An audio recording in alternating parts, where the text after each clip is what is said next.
What is up, everybody? Welcome back to another episode of the Stirfry. It's your boy Chef T. Will the Spacekid in the building. Yeah, you know, and we have a special guest, Cardeair. Yeah, ASNF, well, Cardeair. Yeah, how you feeling today? Thanks for having me, man. Thanks for having me. I'm cool right now. Problem. Cool right now? You feeling good? I see you brought that little bottle of Hennessy with you, you know what I'm saying? We happen to, bring it out here and there whenever I feel like I need to, Yeah, when you feel little it. butterflies like MJ kind of thing. We need sponsor. Hey, Hennessy, if you want to sponsor us, you're welcome to. ASNF, well. Yeah. All right, so Cardeair, you're a hip hop star, rapper. Tell us a little bit more about yourself. Well, not only am I a rapper, but I'm a family guy as well. Not Peter Griffin, but just as close as the family guys I can get. I still got 2 daughters, and I still work a couple jobs, still making ends meet or whatever the case is. So, I'm just as normal can get, kind of thing. Gotcha. I just tell my story. That's it. Yeah, tell your story. I mean, what a better way to to tell it through rap, like poetry. What's kind of your motivations to make music? To be completely honest, like, I really don't know. Like, I wrote a rap, you know what I'm saying? Like, me and my mother wrote a rap, you know what I'm saying? When, like, I was like 13 or something. And I just like hearing myself. Okay. So I take this tape and this mic, then I bring a speaker into like a corner and record over shit. This was like, you know what I'm saying? I'm talking about like, you're talking back in the day, this is really long. You had like a boom box, you take that little cassette player, it has a record button. You gotta put like a little piece of like a little tissue over the little in the middle part so you can record over it, kind of thing. Yeah, man. So I was just I think the first beat that I recorded over was like I think like Nuck a Few Buck or something. You know what I'm saying? Or it was either Nuck a You Buck or Lil Wayne. What was it? Lil Wayne, The Fireman. Okay. Oh, Fireman. That beat was hot. I like both of those songs. So it was like, once I heard myself, it was like, okay, yeah, maybe I want to start rapping. Right. So kind of like to backtrack a little bit. I mean, that's kind of an interesting fact, kind of different story. You said you and your mom kind of did like the first rap. So how did that even like happen? Because you don't usually hear a story like that. Man, so I don't know what it was. I don't know what it was. I just was liking, like, every day we had to wake up at 12 and clean up. Okay. You know what I'm saying? And then it was like, I really got in tune with music. So even now, I listen to a whole bunch of R&B cuts. Like, I listen to nothing but R&B all day, throughout the day, while I'm at work, while I'm driving. I might turn up on some hip-hop. I might play myself, you know what I'm saying, here and there. But throughout the day, I was R&B just because of, like, my mother. And now that I'm thinking about it, now that y'all got me thinking about it was probably seeing how my mother was, you know what I'm saying, like, drawn towards music. Okay. That made me want to, like, be a part of music. Every time I got in trouble, Nelly had this song to where it was like, hey, Ma, how you doing? It's your son now. And I pick up the mic and put the drugs down. So every time I get in trouble, I write that song. But I flip the lyrics. Hey, Ma, how you doing? It's your son now. I'm sorry I got in trouble, but, you know what I'm saying? So I just flipped it, but it was like, So it's kind of like an outlet in a way. Outlet. Did your mom make music at all, or was she sing? Or No. She was always like loved having music. Michael around Jackson the house. was her thing. You know what I'm saying? Michael Jackson, Carl Thomas, Monica's, and know Chris Benders. Yeah, legends. You know what I'm saying? Things like that. So where it's like that's all I know now. I don't really know nothing else besides them things. Like, so I think that my real motivation was seeing how because my life was like way so torn apart to where the only thing that they really understood, or only thing that brought us together was like that kind of music. You know what I'm saying? To where like, so even now my significant other say I got an old soul. To where it's like, that's music say so much. You know what I'm saying? Nowadays it don't. Well, I think it's because like the music kind of speaks. You can listen to a song with somebody and it's like the mutual love of the song creates that bond. Music has that special power. Right. I don't know what it is, man. Yeah. It'd be like the 808s and the strings and, just the beat, just the way it coming in, like, okay, this about to say something, like, this about to start off real good. Yeah. So I think the only thing that really motivated me was, like y'all said, like, having an outlet, finding a way to being able to, talk to the ones that, I cared about. It really never even meant nothing to me to, let you guys hear my music at the time, or, you know what I'm saying, to, spread the word, hey, I'm rapping. Even now, I still don't walk in the room. I walk in the room and present myself accordingly, but I think that's an issue, but I don't really, hey, I'm a rapper. Right, so you mainly make music for the sake of, like using it as an outlet, using it as, Yeah, like myself. Like it's almost like, in a way, it's like a hobby, but obviously it's more than a hobby. But just at the same time, yeah. Like I'm still shy. Like getting on stage, be shy.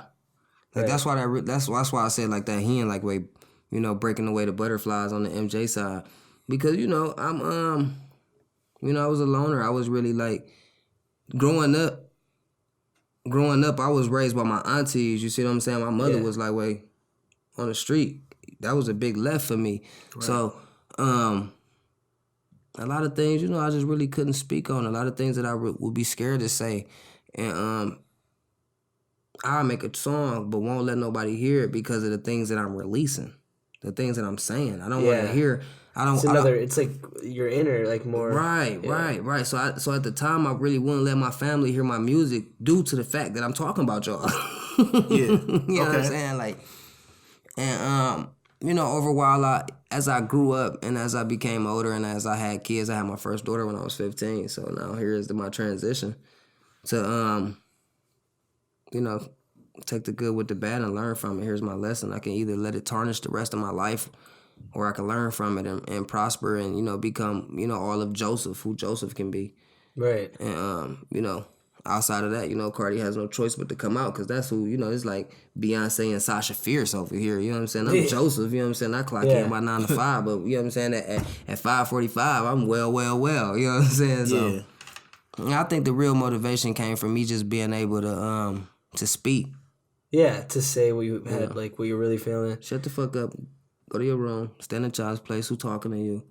You know what I'm saying? You can't get a chance to tell them, how you feel or your side of the story and, whatever's going on. So, like I said, in the beginning, I write music and just wouldn't let them hear it because I'm releasing.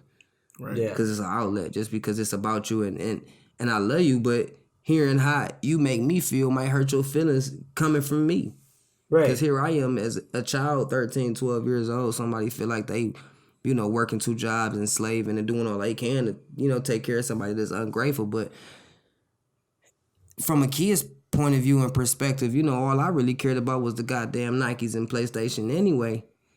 You making me eat vegetables is something that we have to agree to disagree here. Right. Like, the veggies, man, they just don't go. Goddamn broccoli.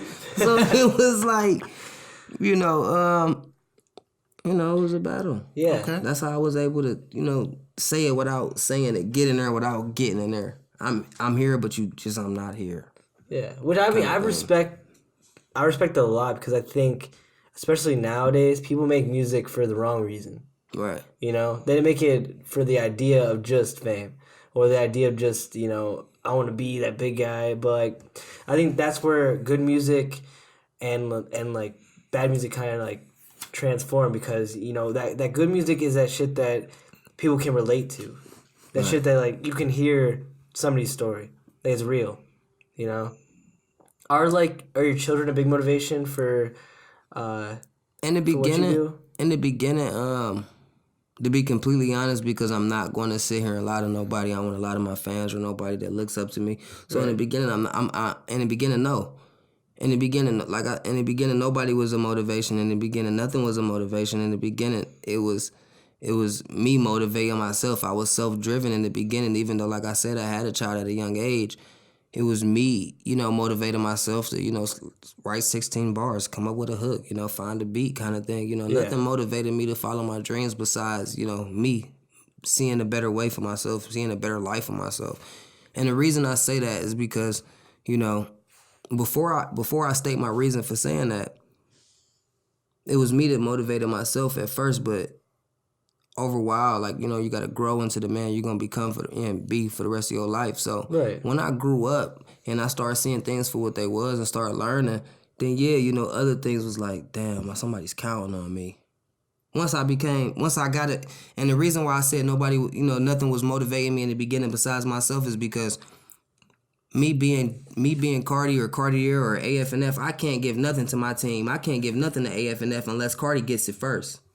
Yeah. Once Cardi gets it, then he's able to look back and say, I have 5 people in my group. How can I divide $10,000 divided by 5?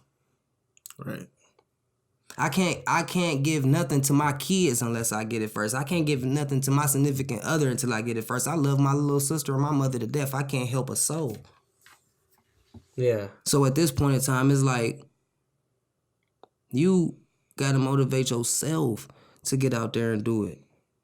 You gotta be, wanting to be all you can be for yourself. So then you can help somebody else. You can't help nobody else until you help yourself first. Once I was able to put myself in a better position, then I was been able to be like, okay, what's my next step? Oh shit, my daughter need a bike. Now, seeing her ask me for this bike, that's motivating me to get this goddamn bike. Don't nothing come in between this bike. Throw this hand bottle away, throw this phone bill away. I'll pay it tomorrow. I'm gonna pay $25 on a simple mobile. I won't get no goddamn internet. I get talking text. My daughter gonna get a bike. The motivation came later because I seen the importance in everything else.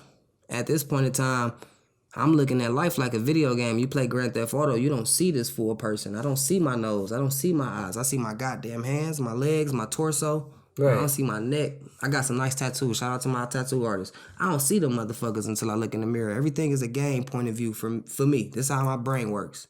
All I see is my hands. And you see what I'm saying? I got to get my life up. I had to get an Uber out here. Want to know why? Because I got 6 stars as soon as I pass my goddamn jurisdiction. You know what I'm saying? All I see is my hands. This is a game. When you playing a game, when you playing Call of Duty, all you see is the gun. Yeah. But you see other players. You see they hat, they head, they neck, they shoes, they boom, boom, boom. I'm like in the second person's point of view when I see myself kind of thing. I don't see myself in the first point of view because I don't see my face. It's a game. Like life is like, you see what I ain't gonna say it's a game. I get what you're saying. Like, you see what I'm saying? Yeah. Like, okay. So it's like, I mean, the concept of like, so in a motivational concept, you're seeing everyone seems like, like you can see their story, you can see how they're moving, you can see, what they're trying to say. But like for some reason, and I mean, I feel this way too, like I don't see myself the same way as I see other people, I don't see myself the same way you see me. You know what I'm saying? Yeah. I don't see myself the way they see me. Yeah. My mother see things, my significant other see things. My daughter look at me in a way that it's like, you don't know daddy used to rob and breaking people. How did you find and all of these things? I come in the house and she crawl like that's motivation. Now that I'm older and I can see things for what it is and I know the importance of life and I know the importance of, significant others and family and love, then now I can say that these things motivate me. Okay. I mean, it's definitely easier to just see other people for what they are. Like, I remember somebody like had told me like it's easier like if you was to like proofread somebody else's work, like I don't know, like a paper in school or something, you gonna see everything they did wrong. But when it comes to your paper, it's kind of like, oh, I didn't even know I did that wrong.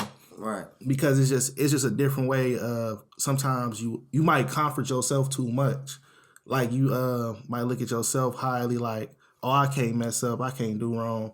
But come to somebody else, you just like, I see everything wrong with their picture. Mm-hmm.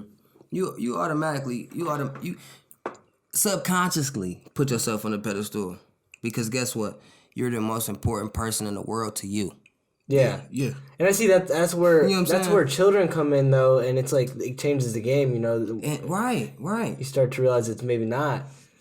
Children, I know somebody right now that'll die for a broad.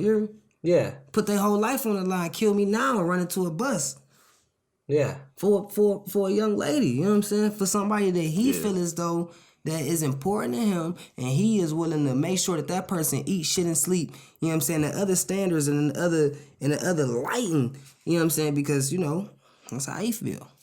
Yeah. Now, I feel like I got that same love and that same, passion to make sure that my child, see, it's a difference. I mean, I guess it's more like just family in general. Yeah. Just like once you realize that the importance of family, Whether I that's didn't know it. Yeah, whether it's like your best friends, your your significant other, your kids, your mother, like everyone in that like group.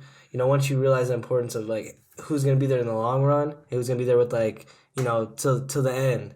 I feel like that's like the difference. So that's why everything that I stand on now was just AF&F. You know, all family, no friends. Tell us more about AF&F. Well, to be honest with you, AF&F didn't even come from me. Excuse me. My best friend that I've known for 13 years was in, had spent 18 months in prison. And him and his bunkie had got, kind of like real close. They got real cool, whatever. This AF&F thing had came about. Now, when the process of this AF&F thing coming about, we, we link up. We link back up after he got out of jail, and, I'm rapping and this and the third. And he like, man, AF&F sound real good. I was Joe the Don, by the way. Okay. It was a transition between Joe the Don and Cardeair. So Joe the Don was just like, Joe the Don. You know what I'm saying? It's a boys to men kind of transition. Right. So now here I am with my best friend, AF&F. What's AF&F? All family, no friends, man. I think we need to stick on this. I think we need to run with this. This can be us. Yeah. He like, you. Us, you know what I'm saying? Because, I'm with you no matter what, but just you kind of thing. Like, and me being an artist or becoming an artist and trying to rap and trying to not, I don't like being a rapper. I'm hate it.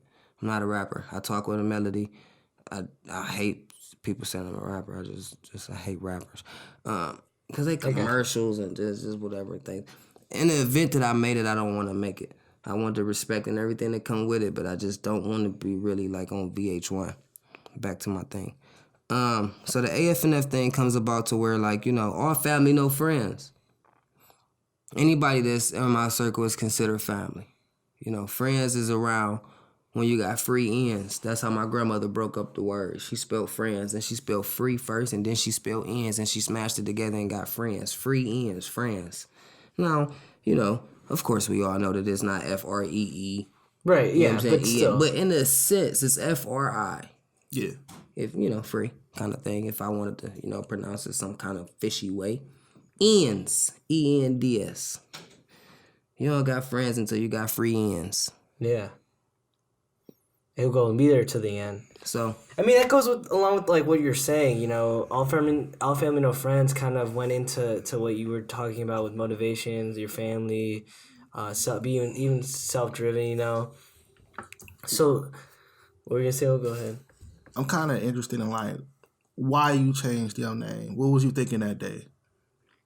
I mean, it was a while ago. I was in the basement, man. I mean, to be honest with you, man, I was in the basement on 105. I had like a pool table. And I had no pool table at the time, but I had like some weights. I had 2 computers, couches, and TVs down there. Me and my people was running in and out the side, though. My auntie, who the hell is that? Smoking and guns and drinking. And hey, Joe the Don really sounded kind of corny. It sounded kind of corny. I wanted to think of something else. Okay.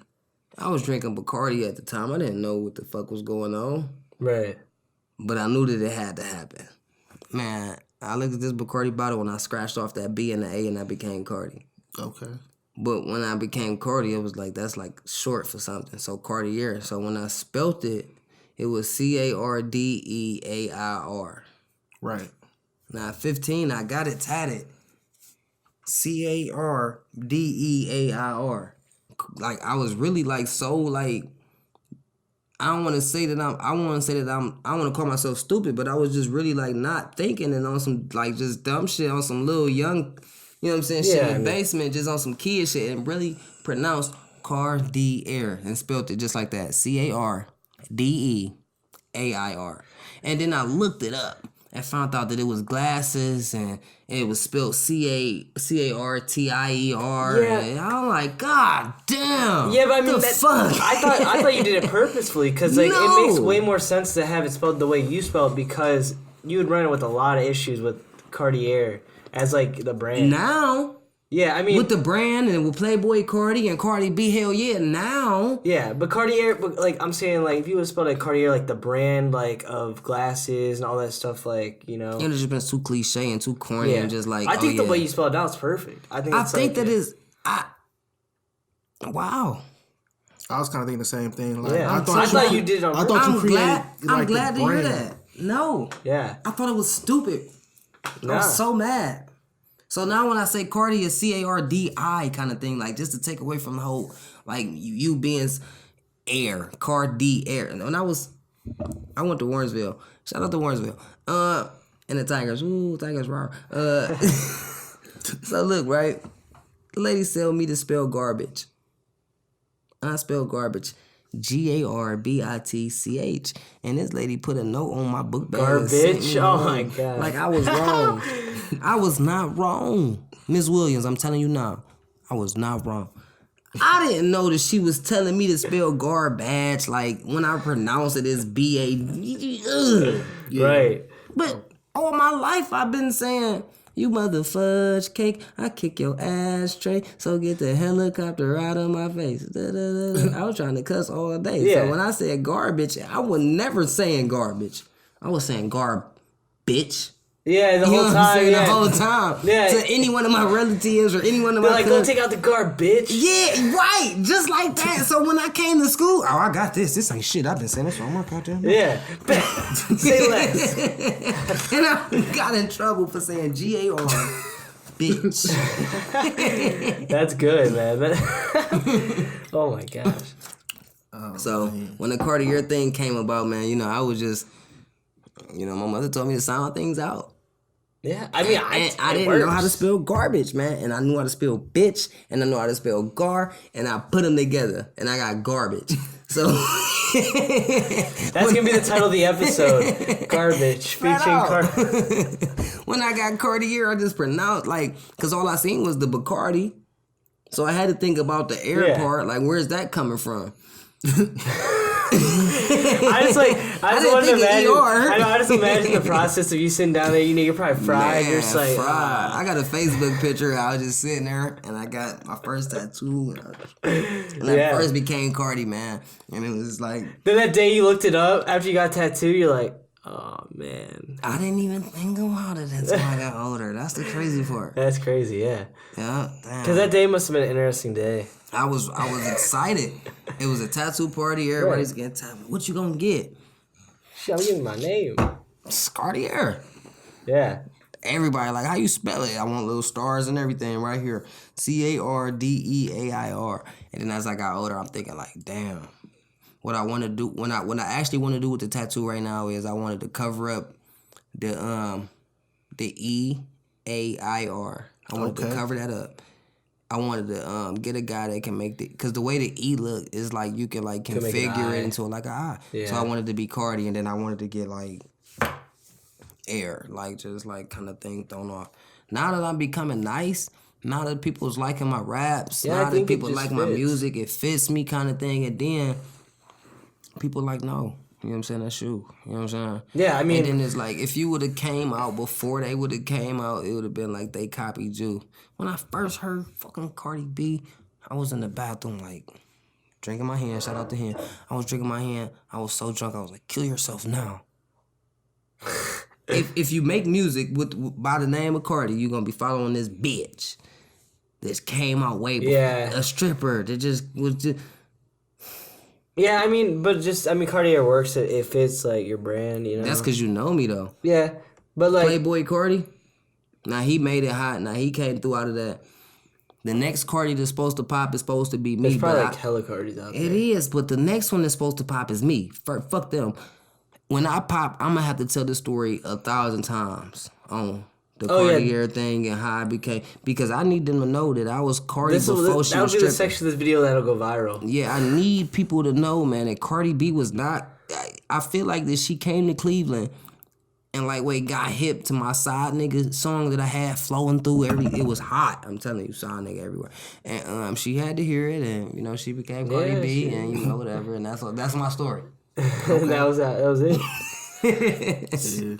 Flat out. But I do think it's kind of like a huge separation. Like, I feel like that little bit of air, Like it just like, cause like even when I think of like Playboy Cardi and I think of Cardi B, those like names sound similar. But like Cardeair is a whole.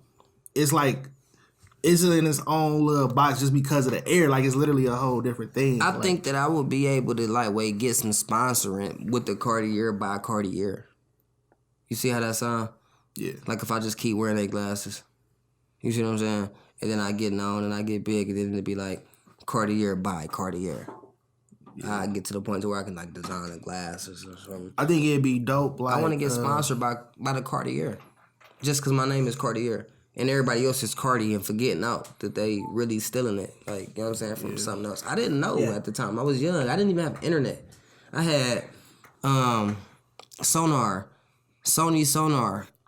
Cakewalk or something. You know what I'm saying? To where somebody just put it on my computer and I was just rapping and recording and shit like that. Like, to where it's like, I didn't have internet. It was broadband. What was it? AOL? Oh, yeah, the fucking... I remember AOL. Oh, AOL, yeah. You know, that's when I first started rapping. Boot it up. Yeah, like you had to dial. When I had internet, you had to pick up your phone to get it. Yeah, like you had to when you get on the computer, your phone ring, you had to pick it up. Like internet. Like, like that's how old it was. I remember those days. Yeah, but that's crazy. Exactly. So we talked about you, your name, all that stuff. You recently released the Underdog, right? Right. That was a project Underdog, maybe like a year and a half ago, I'm gonna say. Okay. Tell us a little bit about that project. I had dropped my first project that I dropped was Situations. Okay. And I released it. And when I released it, I was like trying to just put it out there and just trying to get out there. And a lot of the songs is like I told you, like I didn't want to let my family hear them.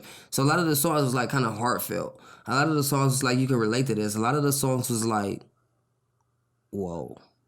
Right. With that being said, when I went out and performed them, and then you come behind me with this club banger, it throwing me off. Cause now you didn't tuned in to my music. Mm-hmm. I done been through different situations. This shit get complicated. Patient and so tired of waiting.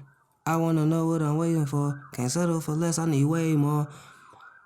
That was letting people know that I had came from nothing and I'm coming to something. And I done been through a lot of situations and, and then that was the hook though. Right. The verse came to me explaining situations and telling my story and it was like, I went out to the people and they really wasn't grasping it the way I wanted them to grasp it, the way I wanted them to take it, because it was too real. I'm conscious. And it was too making you thinky, feely in the club though. Right, so where you just took 2-3 shots, you smoking and everything, to where you're not really trying to hear about backstabbing, traumatizing, where's your mama events. So is that where you brought the Underdog to? Like, that was the next side of you? The next side of me was the Underdog, to let you know that, hey, I'm the guy that not only I want you to know who you are as a person when you able to wake up and go and take your piss in the morning like everybody else do, and you wash your face and you look in the mirror. I want you to know who the hell you are. Right. I want you to know who Joe is and Jonathan is and Michael is and Sean is. So I don't want you to think that these perceptions that people are building with the rapper thing, like they don't go through real problems. Like they ain't just got abortions and kicked out and yeah, like everybody else though. You just got repoed. Yeah, it's definitely real. You got you got a couple overdrafts. Yeah, you know what I'm saying. So like so when I dropped Situations, they was like, okay, I feeling, but now I can't present that to the club to where I drop Project Underdog, and it's like, don't forget to who I am now. Wait a minute. Yeah, where you bring in a little bit of that club stuff. I'm not bringing a little bit of club stuff. Yeah. I'm bringing a little bit of this what I do. Yeah. Don't get it twisted. What I do. Right. Cause I'm conscious and I think first. Right. Think before anything. So now when I'm making my music and since image is everything, you got to think about what you putting out to the people. And when I drop this first mixtape and my first project, I want people to know who I am without anybody else telling them anything. So I tell them who I am first, and I drop situations. Right. Project Underdog is letting you know that I am the guy that people thought was never going to make it. I am the guy that people thought was never going to get shit. You was never going to do. I am the guy that started off in 12th place when he shot the gun and he said, ready, set, go. I did start off in 12th. Project Underdog letting you know that I will finish first. Project Underdog was letting you know that I'm versatile. Project Underdog was letting you know that I can do just about whatever you think that you can do, but better. Whatever you can do, I can do better. So guess what? Yeah. You know, shout out to my AFNF team because it's a big part of family, you know what I'm saying? And it's a big thing that motivates me, you know, now that I'm grown. It's a big thing that motivates me that I see different than my perception is different with the people that's backing me. So to where like now that I dropped Project Underdog, Rip Flames, shout out to Rip Flames, he was the only feature on that project. Just to let you guys know that I came from nothing. You don't know me from nowhere, a can of paint. And the next project I would have, you know what I'm saying, the next artist, whoever you thought was big and whoever you thought you was looking up to and whoever thought who was in the biggest city and boom, boom, boom, boom. You see what I'm saying? Right. So now because I am an underdog and where you thought that you left me, you didn't. You know, you see, where you thought you had me, you didn't. You can't hang your hat here. You know what I'm saying? So, you know, that's what the Project Underdog was to me, and that's why I stick with it, and that's why I run with it, because, you know, when you look at me, not only am I, you know, short by like body type, you know, but, you know, sometimes I'm short-minded, sometimes I'm short-winded because I got asthma. So I think that, guess what? Sometimes you might settle for a little bit less than what you deserve. I've done that in life. So now that I'm the Project Underdog, and now that I claim myself to be the underdog, I know that I've been set back by, you know what I'm saying, my peers and my community and my relatives and, you know, people that just bring any type of negative energy that think that you're not going to make it. You're not going to do shit. You're not going to be who you said you are. Right. You know, I am Cardeair. I am AFNF. With that being said, I'm the person that they least expected to win. Yeah, I mean, I think that is... You know, the story of the underdog, we always love a good story of the underdog. You know, it's really inspirational. Right. You know, and it just proves that all these people that think that they have it all together, they think that they're always winners, they're always going to win, they're not even ready for the underdog. Right. You know, because people are working hard, you know, like behind the scenes to get ahead. People rely on talent way too much when that hard work and that execution's really important. That's what means the most, for real. The hard work ain't nothing lucky. Yeah, like that's why just to go off on a few like underdog stories. I mean, who can forget the Rudy story of like Rudy? You know that story? Mm-hmm. Yeah, like that dude, average dude, short dude, wanted to play for Notre Dame. You know. No way near was he a college athlete. Right. Yeah. Okay, right. Now I'm thinking about it, you right. Yeah, like it was the legendary story of Rudy. And like that dude, he went there, he practiced his ass off. He went to everything. He finally got on the team, made it, and he played like I think a game and maybe like a few minutes of the game. But it was big. You know what I'm saying? Like because everyone's thinking like, oh, it's never gonna happen. What is he gonna do? Yeah, people are like, it's not possible. He's little. Yeah. What he about to go out there and do though? But just the principle of he had a dream, he went out against all odds, knew what he wanted out of it, and he did it. Yeah. You know, it's amazing. Yeah. All this is about is vision and purpose. Yeah. You know, everybody got a vision. You got to find out the purpose. You know, so and it's crazy because DMX said it, but it's like, you know, life is all about suffering. But you got to find something that's worth suffering for. Yeah. I was like, damn, DMX. You know he was smoking dope, right? You know what I'm saying? So I was like, damn, shit, I related to a crackhead. I can't believe it. You know, it's like, but I mean, that central thing, everyone feels that. You know, it's crazy because it's like everybody's feeling. No matter this is my outlet. Look at me right now. Somebody just decided that they was going through a little bit more than what Cardi was going through and had to find a little bit more than what Cardi was doing. A little bit, they needed just a little bit more than just, shout out to, AA, Alcohol Anonymous. But I mean, really what you said, though, it relates back to the core topic of the idea of family, finding the meaning, finding the reason. A lot of times it's family or a lot of times, it is success for some people.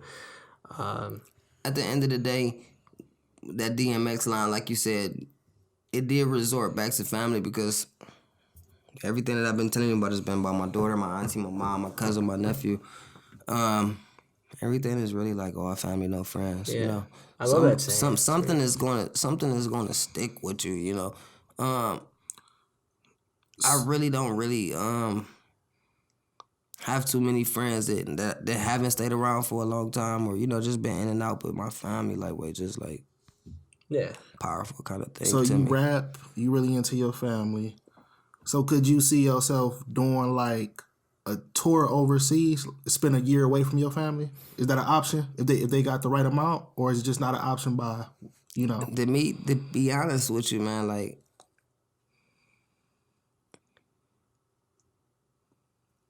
I'm so family and so not family. Okay. And I don't want to lie to nobody because my family gonna see this. Yeah. I don't want to lie to you. I just want, for Christmas, I got 7 bags. And I went and I took a marker and I traced my hand on all white paper. And I cut it out. And I put 3 hands in each bag. Okay. Passed them out to my family. They opened up the bag. And they all got high fives for Christmas. High five. I ain't give them shit. Now, what I'm saying is this. I love them. Yeah. Okay. They all got high fives. I was wondering where that was going. It was going to the high five thing. I gave them all high fives for Christmas. That shit was funny. They opened it up, you smacked them in the face. No, they went in the bag. They picked up like high five. They was like, what the fuck is this? High five, Merry Christmas. High five, Merry Christmas. This shit was funny as shit. Oh my God. They put me through so much growing up. Left and right, up and down, left and right, up and down, to where not only did I learn from it, but I was hurt. I made a lot of shitty ass goddamn decisions running away from my goddamn family. Trying to prove to them that I'm going to be, that I can do, and I will do, and I will get. Excuse me. I made a lot of fucked up decisions, and I made a lot of choices that I wouldn't have made in the beginning, thinking with a clear mind, until they pushed me away and then pulled me back in. Pushed me away and then pulled me back in. But at the most, it's all family, no friends, man. Yeah. Just F and F. That's what it is. At the end of the day, that's all I can remember that was there through it all. That helped me. You know what I'm saying? Because blood's thicker than water. We all know that. At the end of the day, they'll be there. Who's really gonna be there? Family goes way farther than just your blood. Family goes through friends that have been there. People you could trust. I think. Yeah. Yeah. Family it's not the relation, but the way you relate. Yeah. Right. You see what I'm saying? Yeah, I get it. It's not the relation, but the way you relate. So I can count on this person. I can, I value this person. See, it's a difference between bringing value and being valuable. You see what I'm saying? Yeah. I might bring value. You might be valuable. You see what I'm saying? Yeah, I get it. So the plug, he brings value. The drug dealer is valuable. The drug dealer knows the goddamn people. Yeah. Want to know how the plug brings value? Because he got the fucking drugs. Right. So he brings value to a valuable person. They make money. Trade off of value. See what I'm saying? No, I get it. So I just think that, a lot of people in my family I value. A lot of people in my family are valuable. And I wouldn't trade them for the world, man.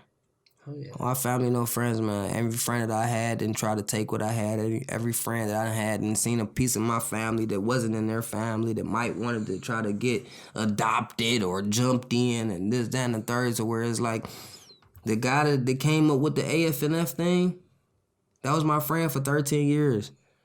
You know what I'm saying? From, class clowns kind of thing. I'm 27, almost 30 years old in a couple years. I haven't talked to that guy in almost 2 years. Yeah. If I get a check from AFNF, it'll be some money somewhere for him. Because I'm not that kind of guy. I'm not going to let anything or anybody or any who, what, where, when, and how change who the fuck Cardeair is. Yeah. I know where I came from. I know who I am. So if AFNF make $10,000, he get 900. He gonna get a piece of something. I give him 1,000. Yeah, so I mean, give him lie. back. You feel me? Because I'm not gonna sit here and say that I came up with this and I came up with that. I came up with this with a group of individuals that just so happen to be my goddamn family and friends. Right. But more so my family than my friend. Okay. They was there for me when family wasn't. Yeah. And in times when family was there, my friends wasn't. But at the end of the day, so our family, no friends, man. They only around when you got some, I mean, that's the only way to. I mean, I think that's just an idea that it's the only way to be. Really, I mean, just keep the people you trust close. You don't need friends because they're your family. But I mean, I think that's a perfect place to kind of end this podcast. Do you have anything else, Cardi?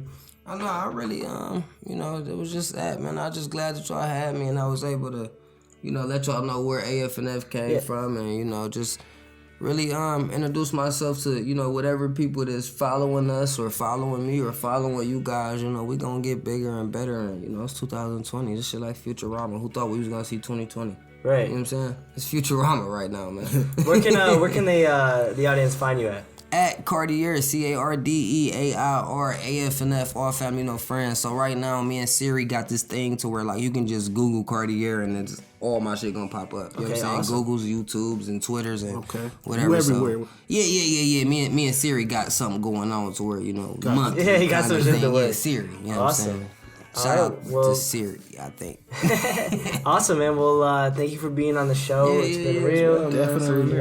Appreciate it, man. man. All right, everyone. Thank you all for listening and watching. It's your boy Chef T. Will the Spacekid. Well. AFNF Cardeair, man. You know what's going on. Yep, it's been real. I'll see you guys next time. Keep it real. That's how we rock. Hey. Thank you all for listening and joining us on another episode of the Stirfry. All the music was created by Steve Ozell, so check him out on all streaming services at Stevo Music, spelled ST3V30 Music. Also, if you enjoyed this podcast, please subscribe and leave a review. We'd greatly appreciate it. See you next Tuesday when we talk with Casey Seaborn, aka Casey in Cleveland. He is many things: a coach, an entrepreneur, an advocate for mental health and motivation. We talk about how important it is to push yourself and to never give up. Casey packs this episode full of great content, so see you next week. You won't want to miss it.